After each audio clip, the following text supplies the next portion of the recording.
certified mail, constant phone calls, threats to take away everything that I've worked hard for. Knock, knock, knock. Ring, ring, ring. Why do you people keep calling me? See, I know it's your job and that you must do. I just need time and space to figure out my next move. You know, I've always paid my bills before the time that they were due.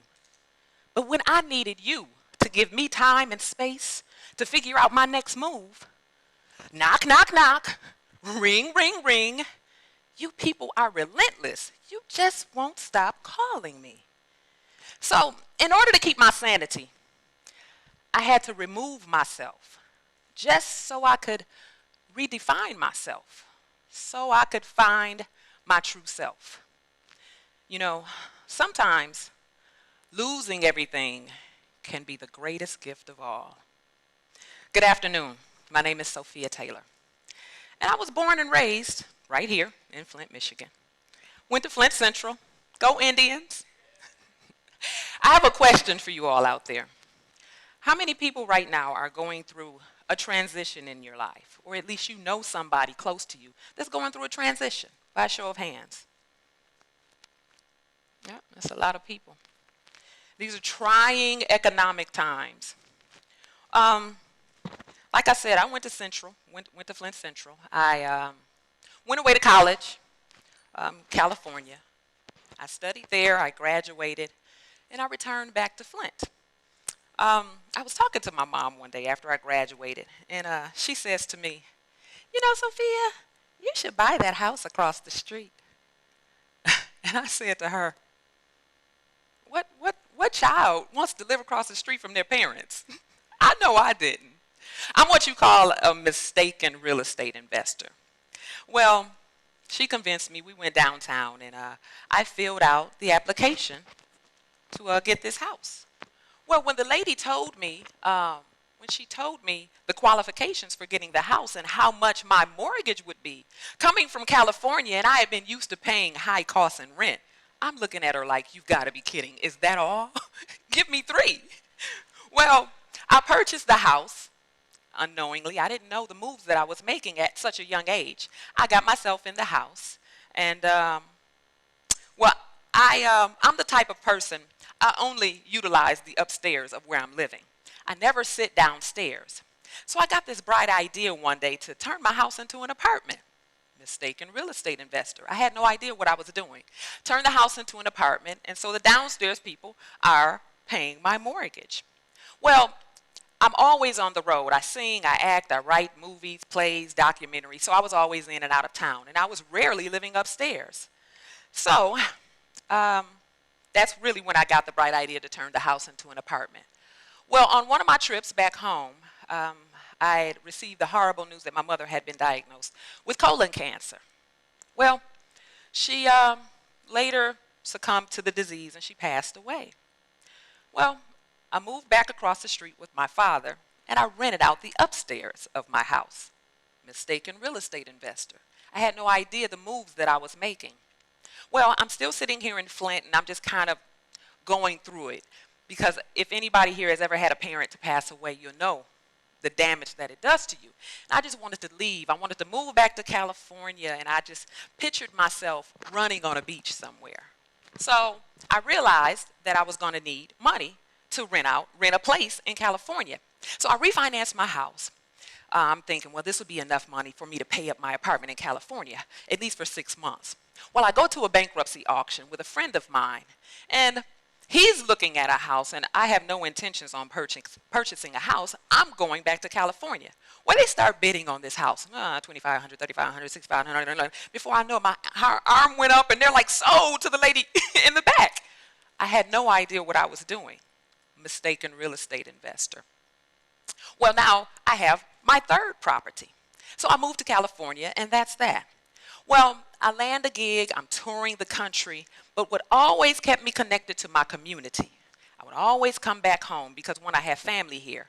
But when I came back home, I took my earnings and I began purchasing real estate, because what I knew was that real estate was so reasonable here in Flint, Michigan. So I began attaining pieces of property without the knowledge of really knowing what to do. I had no blueprint. Well, I'm now up to about 10, 11 properties. I didn't even know that I had attained that many properties. By now I'm living in Georgia. And you know, life is good. I'm touring. I'm doing everything that I want to do. I made one wrong move. And I'm such a credit stickler. I'm always preaching to people about the importance of credit and making the right moves and paying their bills on time. When my niece and nephew would come to visit me in California, I made the both of them read Rich Dad, Poor Dad at a young age of 12 and 8 because I wanted them to get the importance of credit. I needed them to know this because nobody had taught me this. It's power in it. Well, the person that's such a credit stickler, I fell into my own trap. I made one wrong move. Allowed somebody to do something that I shouldn't have allowed them to do. And the cards came crumbling down and at the wrong time, at the worst possible time. The economy had fallen, lending practices had gotten stiff, things that I was able to purchase, I couldn't purchase, things that I used to sell, I couldn't sell anymore, and I had fallen. But what I didn't realize is that I was falling into my purpose. It's not about how you fall, it's how you rise. So regardless of what's going on right now in these trying times, although so many people are falling, you have to try to fall into your purpose. Well, I began losing things. I began losing houses and I didn't know what I was going to do. I couldn't do anything with my degree. Nobody was hiring. So I moved back to Flint, Michigan. I'm back with my dad again. I'm down to like 2 houses. But I'm so passionate about teaching and motivating people to be put in a better position in their lives. I'm constantly talking to people, asking them, why are you renting? You need to be purchasing. This is Flint, Michigan. Do you understand what you're sitting on? And a lot of times I would talk myself out of tenants. They would come to look at a house, and before I knew it, I'm talking to them saying, you don't need to rent, go buy. And then I'm thinking, what did I just do? Well, anyway, I was talking to my dad one day, and I told him that I wanted to create a credit program where I go into the schools and I teach young adults about the power of credit. Even though I was in such a bad time, I realized I was in a better position than a lot of people. Well, I was talking to a young lady one day, and I told her she needs to purchase, and she said to me, nobody had ever spoken to me the way you're speaking to me. I get it, I understand. I'm relating to you. You need to teach. Well, what I done out of my fall is, out of all my ups and downs, I created a television show called Rehabbing the Hood. It teaches people about purchasing properties. It teaches people how to have the confidence to step out of their comfort zone. And the community has been extremely supportive in my efforts. And without going any further, here's a small clip of Rehabbing the Hood.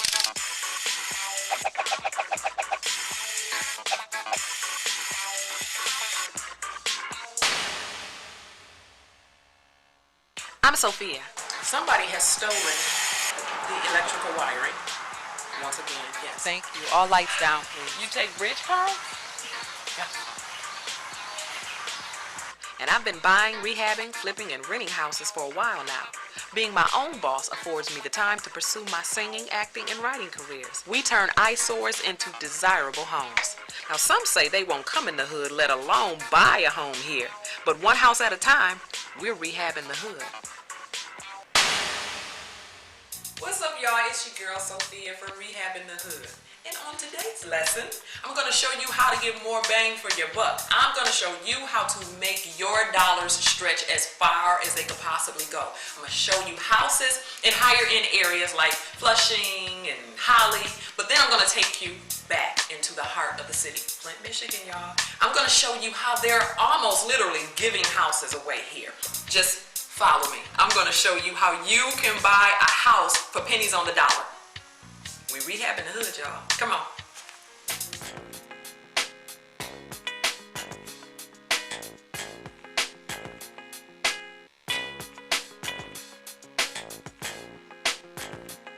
Okay, so right now they're asking $214,000. Correct. And it sold in 2005 for approximately $349,900. Wow.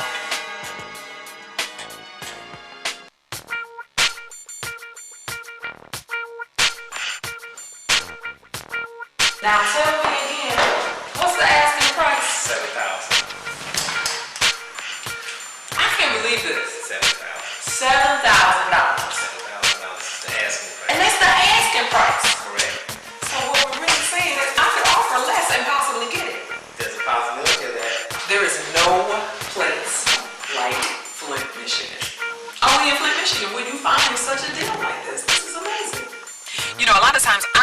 calls from people that are looking for real estate advice, and I give them advice based on my personal experiences.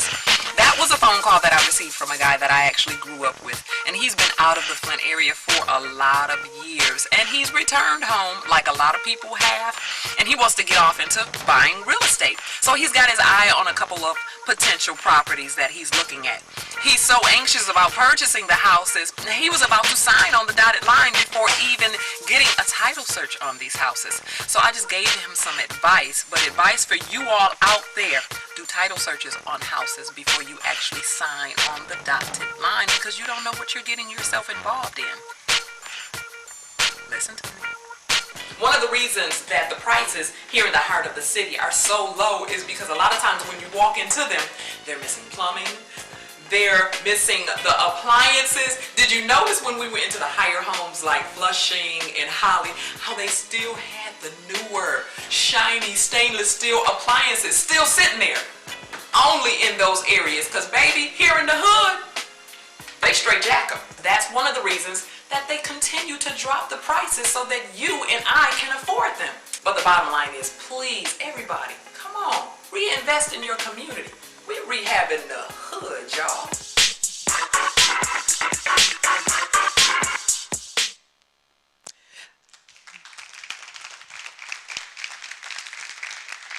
Thank you. Basically, that's what the show was about. One of the best gifts my parents could have ever given me was to send me away to college, because what it done was when I returned back to Flint, I saw Flint with new eyes. And sometimes if you live here and you've never been anywhere else, it's almost like not being able to see the forest for the trees. You don't see the gem that you're living in.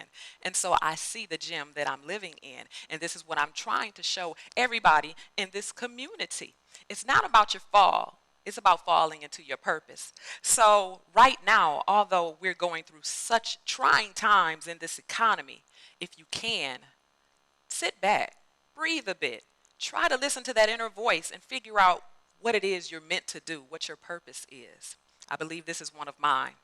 So in saying that, my fall allowed me to be more innovative than I'd ever been in my life. I fail, but I believe I'm falling into my purpose. Thank you very much.